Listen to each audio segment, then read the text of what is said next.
ఉదయం 10:30కి అమావాస్య వచ్చేస్తుంది. ఎల్లుండి 10:30 దాకా ఉంటుంది. మన దేవాలయంలో విశేష అమావాస్య హోమాలు రేపటి నుంచి పొద్దున 10:30కి ఒక బ్యాచ్ ఉంటుంది. అలాగే రేపు సాయంత్రం 4కి ఒక బ్యాచ్, అలాగే 6:30కి ఒక బ్యాచ్ ఉంటుంది.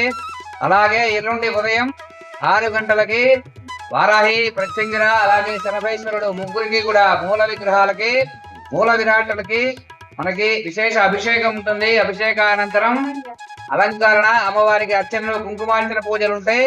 అలాగే ఉదయం 6 గంటల నుంచి కూడా ఫస్ట్ బ్యాచ్ 6, 8:30, 10:30, సాయంత్రం 4, 6:30కి మొత్తం 5 బ్యాచ్లు. విశేష లక్ష్మీ, గణపతి, కాలభైరవ, బగళాముఖి, వారాహి